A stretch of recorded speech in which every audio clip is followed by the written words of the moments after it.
Dunlap. Hello.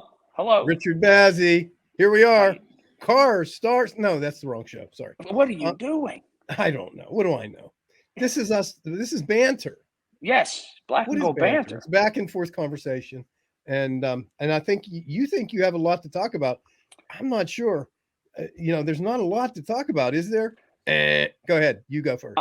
I I have a question for you, and I have a thought starter for you. I hear this all the time, and we heard this, Richard. You remember when Le'Veon Bell was in town, Yeah. and it'd be week 12 or 13, and people would say, well, you need to watch out. The Steelers are using him a lot.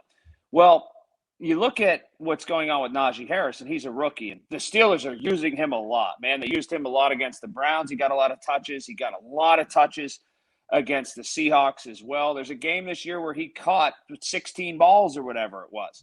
So for those people who say, well, you have to watch out, they're using him a lot, I have a question, and I'm going to pose this question to you to start.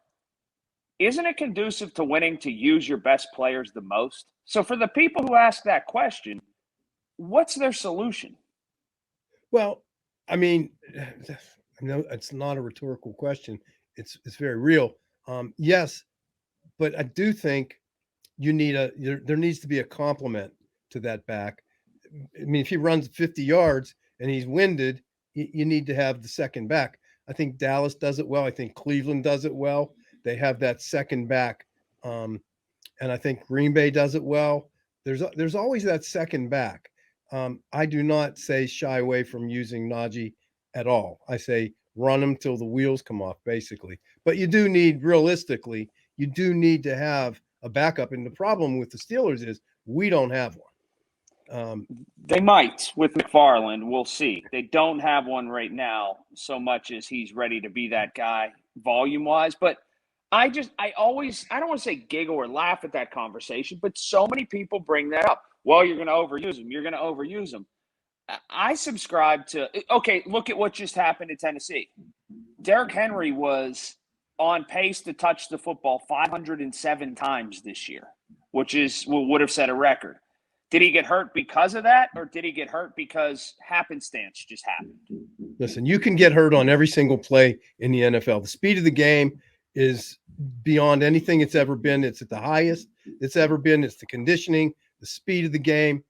And I think that can happen on any single play, any given day. Does it increase percentages, just the data?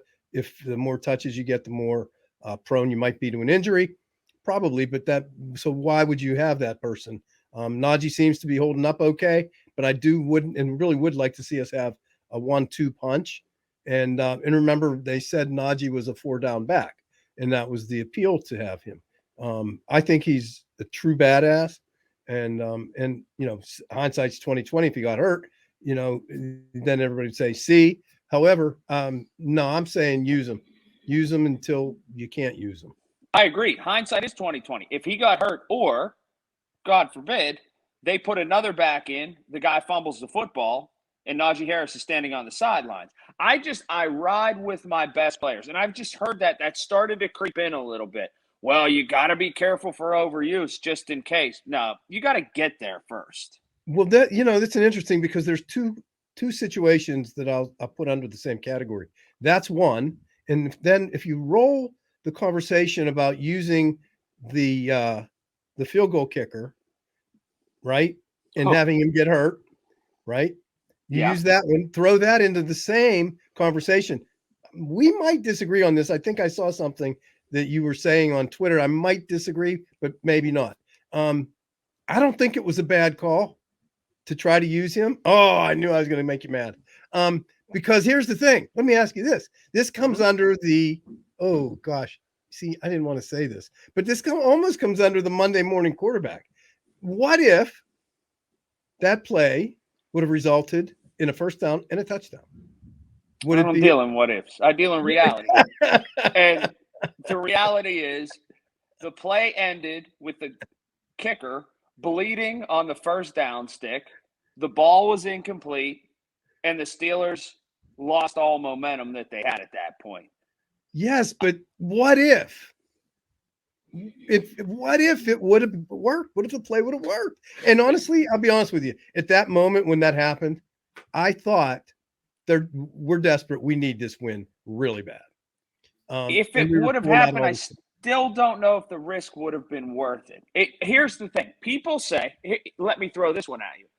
Man, it's great you show some aggression. You're aggressive. Wow, way to – Mike Tomlin gets battered around a lot of times for not being aggressive enough. If you want to truly be aggressive, why don't you just go with it with a guy who's paid to throw the football and leave your offense on the field? Well, because there's the element of surprise. I mean, this happens all the time across the NFL on any given Sunday. My favorite words, on any given Sunday. How many times does it happen? I don't know. I mean, does it happen 10 times out of 32 teams every week? I don't know. Is it a bad call every time another team tries it? No, it's a bad call because you had a dirty hit, you had a bad hit, terrible hit, for sure, bad hit, and you had a bad hit and a bad result. And so, of course, nobody's going to say that was a great call. No, everybody's going to take the criticism for that call.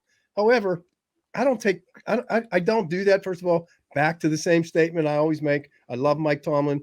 I love Mike Tomlin. I love Mike Tomlin. There's not a lot wrong he can do in my book. I like the call. I really did. I don't like the result. And I really dislike the player because that was a complete dirty hit. He knew what he was doing. I mean, sometimes you get hit, you get a helmet to helmet hit, and you can almost see why it shouldn't be anything because the running back or the receiver, they put their heads down at the same time. How's that targeting? I don't get right. that. But this was targeting. Well, I have a question for you. Another question for you. And by the way, stay tuned. At one point in the show, we are going to give free tickets to the Lions game. So be listening for the keyword, the code word about Are they still in the NFL? Game. What's that? Are they still in the NFL? Oh, barely. But about the Lions game, the Bears game is first on Monday night, then the Lions game. Steelers are 4-3 right now. Are we putting the cart before the horse to say you expect the Pittsburgh Steelers to be 6-3, and it's a disappointment if they don't end up 6-3? Well, let's start with Monday night, the Bears. The quarterback is a handful. Good way or bad way? Oh, bad for the Steelers because he can run his legs off. Okay, so that was going to be one of my points. However, here's the caveat to that for me. I love Justin Fields. Mm-hmm. Love him. I like him so much more than Trevor Lawrence. You will hear me continually say, wow, I'm not a Trevor Lawrence fan. I do not like Trevor Lawrence. Oh, I don't. Let me tell you, one of the things that really turned me. See, I'm a guy, you know me by now. I'm all in. When I go big. You're the same guy. Yes. You're that person. So when I hear this highly touted, wonderful quarterback, first of all, he's a slinger. That's all, to me, that's what he does. But when he says, listen, I just want you to know football is not my life. I have other things in my life besides football. Immediately, I'm gone. I'm out. Done. See you later. Okay. Yeah. You lost me forever. And not to mention the fact that he's with the wrong coach right now. But I don't think he's doing a great job. So Justin Fields, I love him. However, what was he, 20-2 at Ohio State? Oh, yeah. So 20-2, back-to-back championships, first time in school history. And the great news is at Ohio State, he did great. The bad news for him is on Monday night, he's actually going back to school because Keith Butler is going to educate him Monday night like he hasn't been to school in a long time. And that he's a great quarterback and will be really great, but not Monday night. In 5 years from now, we're going to look at this, and Justin Fields is going to be a better quarterback than Trevor Lawrence, you think? 100%. Wow. 500%. And I like this take. Go with it. Oh my heavens, yes. 200 million%, yes. I don't think the way Trevor Lawrence talks, I mean, who knows? He'll probably be retired, fishing on the dock somewhere because, football's not the most important thing to him. Wow. All right. So then to answer, okay, it sounds like you think that the Steelers will have enough. They might get a little bit of trouble from Fields, but they'll beat them. Then the Lions are terrible. So at 6-3. Yes to your question. At 6-3, then yes, it's almost a disappointment if you don't get through the remaining 8 games and make the playoffs. I think the Steelers, and remember way back when I started to talk about how I liked the offensive line coming together, they were starting to gel. And I want to make a small commentary about the Cleveland game. I truly haven't seen Ben Roethlisberger that happy at the end of a game. I mean, he really was. It was completely transparent. It was organic. It was real. He was happy. And I haven't seen that. Like, he was really celebratory. He was very happy that at the result and his performance and that we won. Haven't seen that for a long time. And then I saw his post game conference. He was really affable. He was wonderful. And then I saw Najee's press conference. I think everybody's saying this offensive line is starting to come together. What are your thoughts on that? Mine are I think that a lot of people around the country in the diagnostics after the game, or they broke it all down or whatever, they gave this praise to Myles Garrett that I don't understand. Yeah, I don't I either. thought Dan Moore Jr., who's a 4th-round pick, who is a guy that came in here and has played well, he played head up against a man that makes $125 million. He neutralized him. If it's a stalemate, Dan Moore Jr. wins in a landslide. 100%. And that's 100%. Myles Garrett is paid to take over the football game. And if he doesn't, it's a loss for him against a rookie left tackle. I don't understand anybody that had a negative word to say about Dan Moore Jr. and a positive word to say about Myles Garrett in that football game. It's lost on me. I'm with you. And again, I'm not part of the media, so you probably hear a lot more of what really the realities are. I'm in my own little world here. So my opinions are really mostly of mine and seeing and listening to some of the things that your perspectives. But has there been criticism of Dan? Well, not a bunch of criticism of Dan, but praise that Myles Garrett played a good game. And wow. Where? I didn't see it. I didn't see. They said he rushed Ben Roethlisberger, and he had a couple of times where he beat Dan Moore. And he had some almost sacks. He was in there. If you are a $125 million guy and you are lined up against a rookie 4th-round guy, you should eat his lunch, and he didn't do it. 100%, and you're right, he didn't do it. And the rest of the line also. I saw them start. They looked like they were deploying some double teams that seemed to work out real well. They did a lot of good things. Ben, if they had lost, it wouldn't have been Ben's fault. Ben made a couple bad throws, but everybody makes some bad throws. And then we get the Pat, and I say that as I said that. Who do you think the first person that came to my mind was? Patrick Mahomes. And that's a whole different topic. Oh, it is a different topic, but it's one to get into right now. Is the death of the Kansas City Chiefs greatly exaggerated, or is it real? No, I think it's real. And again, I go back to this. I go back to this whole sports psychology thing, and I started to watch. Look, he signed a $500 million contract, right? And he needs nothing. But I started to see more of him in these cutesy little commercials, right? And I don't like to see stuff like that, because every time we start to do stuff like that, that guy up there, he tends, when we start to think we're great, he kind of slaps us back and says, you need to be a little bit more humble. And I really said that.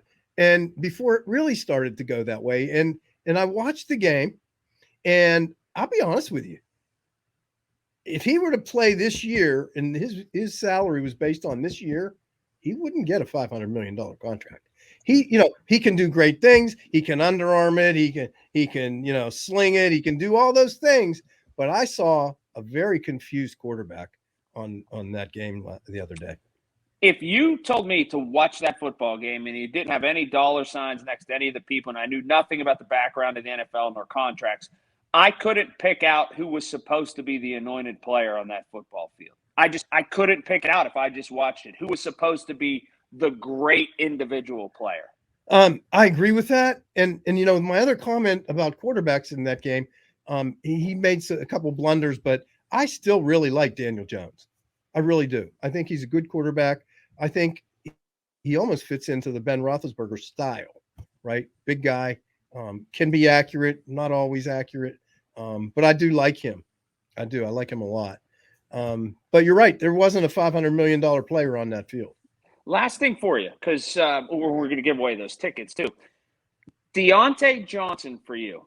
Is a story been told enough about, it's just about, I don't know, 10 months ago that people were ready to drive him to the airport and run him out of town, right? And he can't catch. My gosh, he got benched in the Buffalo game last year very early on. And then I haven't heard one bit this week about how he iced the football game straight up the middle of the field and they threw to him in the most consequential time. It feels like that story got overtaken by a bunch of other stories.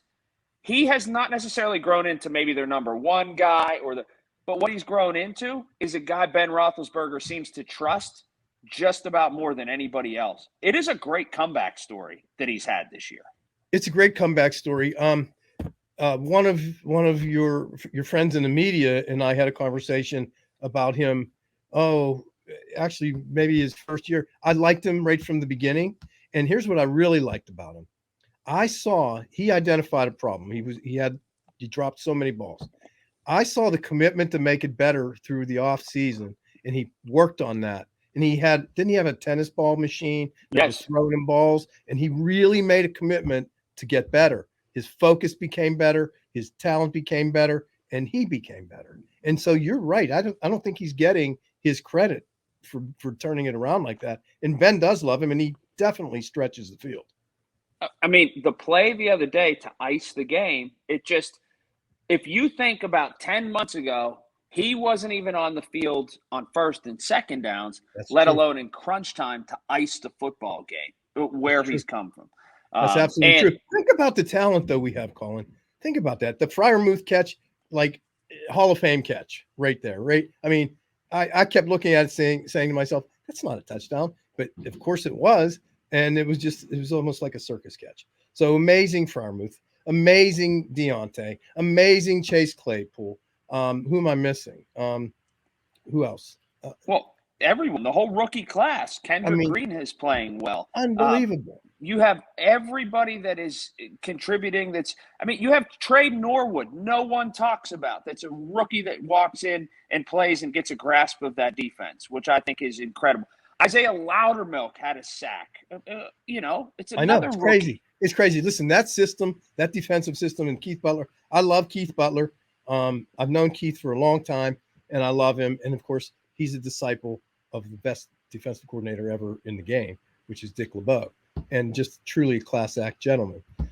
Just great. But so to that point, trading number 8, or it was hard for me really to look at a linebacker with the number 8.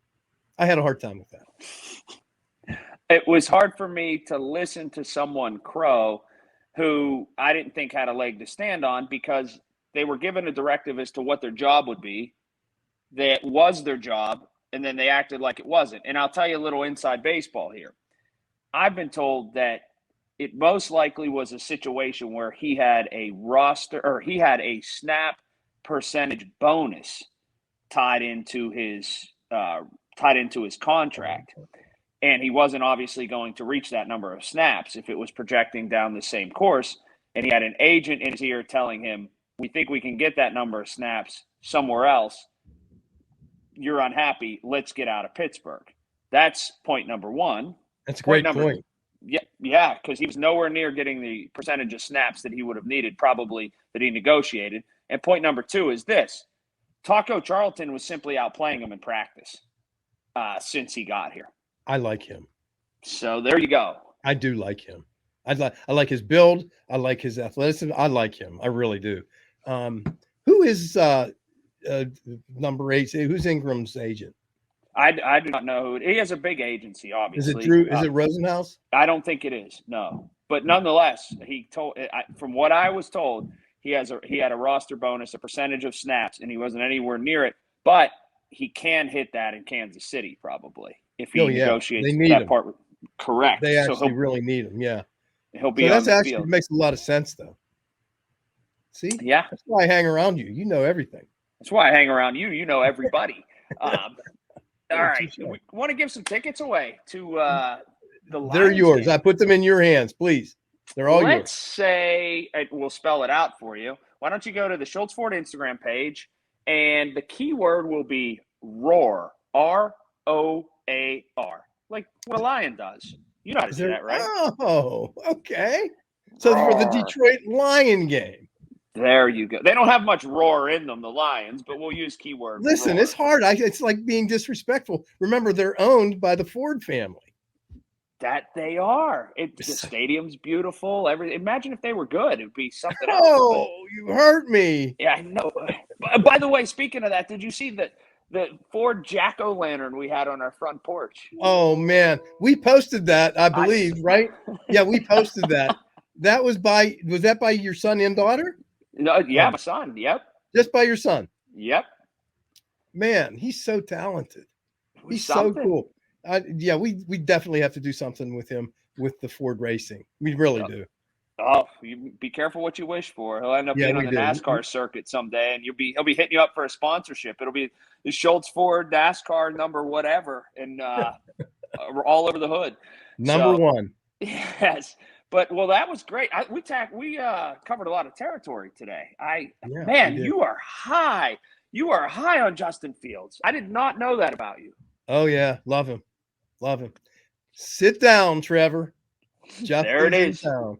All right, another week, and we'll talk Thanks, soon. brother.